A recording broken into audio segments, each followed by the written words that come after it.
في يوم من الأيام دخل النبي محمد صلى الله عليه وسلم على زوجته السيدة زينب، وكان وشه مش طبيعي، باين عليه الخوف والقلق. قالت له: خير يا رسول الله، في إيه؟ فرد عليها وهو مفزوع: ويل للعرب من شر قد اقترب، فتح اليوم من ردم يأجوج ومأجوج مثل هذه. وحط صباعه السبابة جنب الإبهام، يعني فتحة صغيرة جدا. بس تخيل، مع إن الفتحة صغيرة قوي، إلا إن النبي صلى الله عليه وسلم كان قلقان وخايف. ليه؟ عشان عارف اللي جاي. نعدي سنين ونوصل لعصر الخليفة العباسي هارون الواثق بالله. الخليفة ده شاف حلم وهو نايم، حلم فظيع. شاف فيه إن يأجوج ومأجوج كسروا السد وخرجوا. أول ما صحي من النوم كان مرعوب. ليه؟ لأن لو يأجوج ومأجوج خرجوا فده معناه إن النهاية قربت، حرفيا كده نهاية البشرية كلها. الخليفة وقتها مسكتش، على طول طلب واحد من رجاله اسمه سلامة الترجمان. سلامة ده كان عالم كبير بيتكلم أكتر من 30 لغة، وقال له: أنا عايزك تطلع بعثة استكشافية وتدور على السد اللي بناه ذو القرنين، وتتأكد هل يأجوج ومأجوج لسه وراه ولا فعلا خرجوا. وفعلا سلامة طلع في رحلة طويلة جدا استمرت 2 و4 شهور. عدى بلاد كتير ومناطق غريبة لحد ما وصل لمكان قيل إنه هو المكان اللي كان فيه ذو القرنين وقت ما بنى السد. وهنا لازم نسأل شوية أسئلة مهمة. مين هم يأجوج ومأجوج؟ ليه كانوا خطر كبير جدا؟ وليه ربنا خلى ملك زي ذو القرنين يبني سد مخصوص علشان يمنعهم؟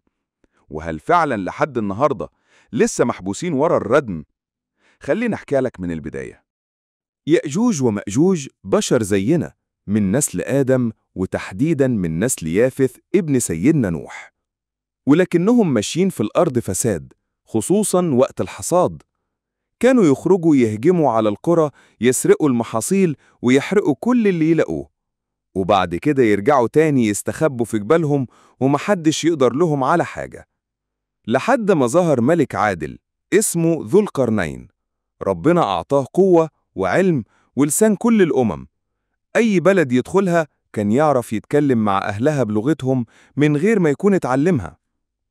ذو القرنين بدأ رحلته من المغرب للمشرق، وكان دايما بينصر الضعيف على القوي، لحد ما قابل ناس مظلومين واشتكوا له من يأجوج ومأجوج. قالوا له: الناس دول بيهجموا علينا كل سنة، عايزينك تسد الطريق اللي بيجوا منه بين جبلين كبار. وطلبوا منه يعمل سد، وقالوا له: هندفع اللي تطلبه. بس هو قال لهم: لأ، مش عايز منكم حاجة، أنا بعمل ده لوجه الله. وهنا قرر يعمل مش سد، لأ، قرر يعمل ردم. ليه؟ لأن الردم مش زيه زي أي بناء، ده حاجة أشبه بالجبل، كتلة ميتة صعب يتكسر وصعب يتخرم. جاب الحديد والنحاس وصهرهم وصبهم ما بين الجبلين. عمل جدار طوله 55 متر وناعم جدا علشان مفيش حد يقدر يتسلقه. بس هل يأجوج ومأجوج سكتوا؟ لا طبعا، كل يوم بيحاولوا يحفروا ويعملوا فتحة في الردم، بس في كل مرة الفتحة بتتقفل تاني لوحدها. ليه؟ عشان ربنا بيمنع خروجهم لحد ما يجي اليوم اللي هيأذن فيه بخروجهم، وده هيكون من علامات الساعة.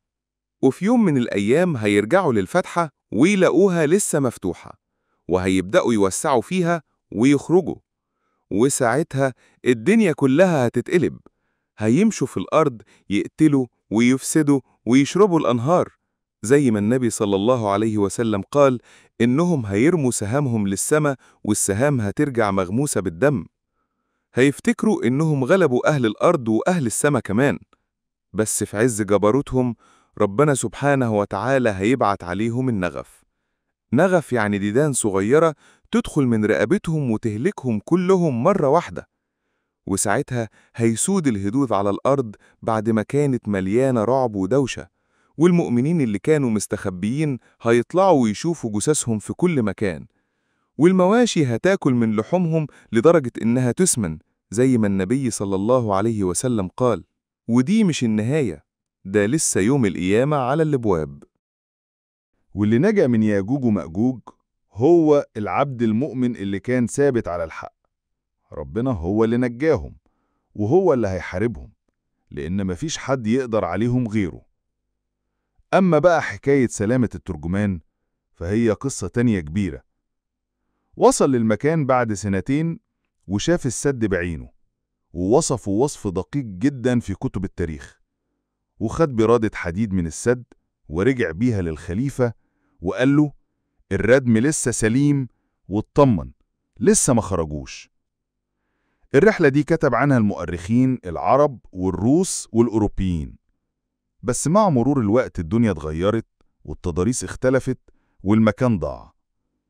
اللي نعرفه دلوقتي إنهم موجودين، واللي نعرفه كمان إنهم هيخرجوا في الوقت اللي ربنا يحدده، وساعتها مفيش نجاة غير بالإيمان.